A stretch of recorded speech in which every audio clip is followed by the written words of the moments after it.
Hi, today I'd like to talk about British sterling silver. Now, Britain has hallmarked its silver, it's 925 grade, that's 925 parts of silver to 1,000 parts of total. So there are some impurities in it. Since about 1700s. Now, most of the rest of the world didn't do that, so you aren't able to specify which particular year something was made, but in Britain you can do this. So I'll show you these marks and what they mean. So there was a number of, so the first one on the left hand side is the portrait of the king or monarch. Then you've got the date letter, that's an M. Now there was different dates for each letter. Now there was lowercase letters, they used higher case letters, they used Gothic letters, they used different styles of lettering to give you all the different years. But you can go onto Google and do silver date marks, and they'll tell you you look it up and you see that M and it gives you the date that was made. So this one was 1787. So that's George III, 1787. Then you've got what is a leopard, a face of a leopard. So that means it was assayed in London. Now, assayed means once you've made your silver item, you took it to an assay office. They checked to make sure it's of the right quality, and they did the print stamped into it. So that guaranteed that you've got an item of a particular quality, a 925 sterling silver item. So there was a number of assay offices. The biggest one, of course, was in London, but you had them in Dublin, Edinburgh, Sheffield, Chester, Birmingham. So this one's from London because it's got the leopard's head. Then you've got the lion, which means it is made in the United Kingdom. And then you've got a little block, and it's got, I think it's WI or W something, which means that's the maker's mark. So you can look that up and also find out where it was made. So you've got all the information you need on this item to date it and to find out exactly where it was assayed. And you've got different places, assay offices, as I was saying. And let's have a look at this one here. Yeah. See if we can get this into focus. Maybe the other way around. Now this one you can see on the left-hand side, just about there. I think that's better. You can see it's got a harp and crown. So this is a Dublin one. So first on the left-hand side, we've got Dublin. Then you've got the King's Head. And then you've got the I, which is the date. So that's 1829. So you've got different dates for different places. So when you look them up, you look up under Dublin or you look under London for these date marks. And then you've got LN, which is the maker. So this is an easy way to look up these items. Here we've got 90%, same even 95% of all these flatware, this is like knives, forks and spoons, are spoons. I'm not sure why, but they seem to be very rare to get things like knives. Now this one, let's get in focus again. Again, you can see the King's Head. Now that's just got a crown, so that means it's from Sheffield Assay Office. It's got a P for the date letter, so you can look that up. And that one is 1808. Then you've got the Lion of United Kingdom and AH, which is the manufacturer. And then you've got items like this, which is a fork, maybe a pickle fork.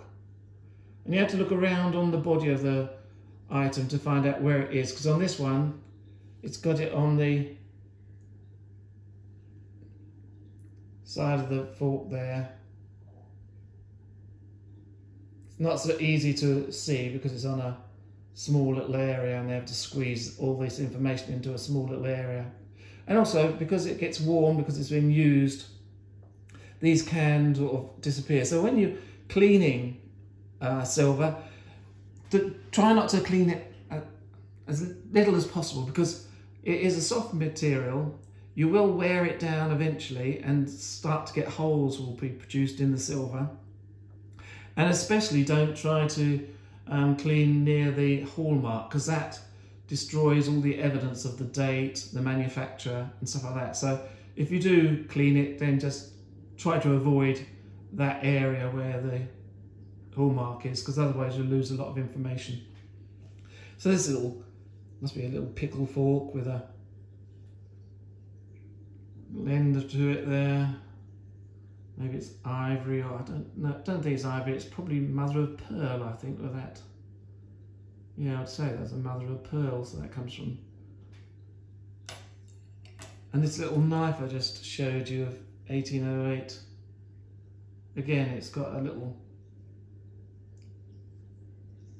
mother of pearl. It's quite clear hallmarks on that one.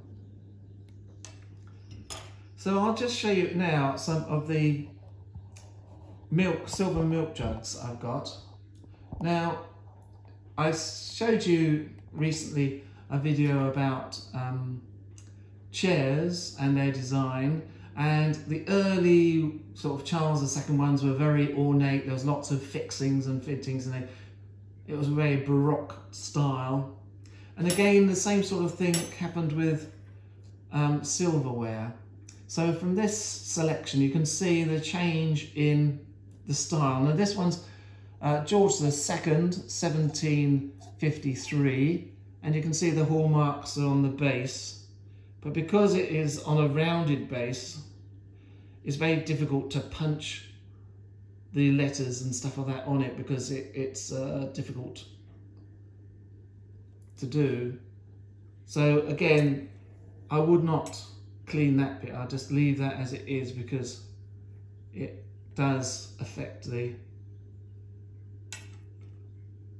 pattern or the date of when this was made. And as you can see, because it's an early one, there is a lot of, what we could say, every surface has been adorned with frills and stuff like that. And then at the front there, you've got, it looks like a cross or something like that. So whether it's some sort of religious thing, or whether it was somebody's coat of arms, I don't know. But I can't see it as a religious thing, maybe, I don't know. But again, it looks very ornate, very fussy. And it's good when you've got these hallmarks, because the Victorians copied everything from the past. They had no real style of their own, they just copied everybody. So like in furniture, they would make Charles II replica chairs, they would do Georgian chairs, any chair. So you could have something very similar to these, especially this one like this. And this one you can see from the hallmarks, which is here. You can get the date from it and know that this one is 1793. But you could get a similar, almost exactly the same one that was made in the Victorian period, or even the sort of 1902, 1903, just the beginning of the Edwardian period. They were produced almost as copies. And so to have that hallmarking, it does actually say that this is the genuine article and it was an early example. Now this type was called a helmet style, because if you turn it up a little bit like that, it does look like, right, close this down a bit.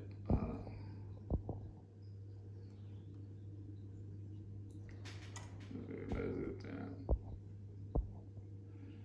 better. It looks like a helmet of the day, especially I think they're called, well, they're hussars, where they had that flat top bit thing. But it does look like a helmet, and so they were called helmet jars. And it's got this square base for putting it. So they're a bit, look like they're grubby. They're not being polished because I'm trying not to polish them, but you can see, again, it's quite a lot of ornate working on it. But again, on the front, you've got this cartouche where you could put your family coat of arms if you wanted to. The next one is 1807. A much more simplified shape and decoration. So this one is 1807. So again, it's George III, time of the Napoleonic Wars. And it's got these nice fat little body, quite good for, because this one here, it has to have that base, otherwise it would be top heavy and fall over. Well, this one is much more squat, much more sturdy. And again, you've got the hallmarks on the side there. So again, you have to be careful when you're cleaning. And last but not least, I've got this one here, which is 1822, so George IV. Again, you've got that sort of shape, little dumpy shape, a bit taller, this one. And the handle isn't, if you look at this one, the handle is very similar to the coffee cups of that period. This very angular shape. You've got coffee cups of a similar sort of period. While this one, it's much more rounded and a lovely little shape. Again, we look for the hallmarks. And this one, where are they? They're usually around the top of the lid. I can't see them at the moment. And usually if you've got a lid and a base, you have to make sure there's hallmarks on both pieces. So each piece, if they had a separate lid, should have a hallmark on it. Not sure where there's a hallmark on this one. There would have been one because I had to use it to find the date. But where is it? Can't find it at the moment, but it is there somewhere.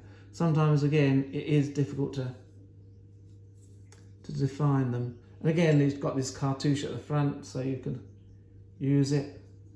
So I hope that helps you if you're going to buy any British silver, to understand how you can tell the age, not only by the style, because that will give you some indication, but because of people copying, won't tell you everything, especially sort of Chinese porcelain, because that's the minefield of problems, because they used to put on previous potters and emperors' names onto it as a sign of respect. And so it just causes so much problems with trying to identify the age of Chinese pottery. While British silver, sterling silver, you've got this hallmarks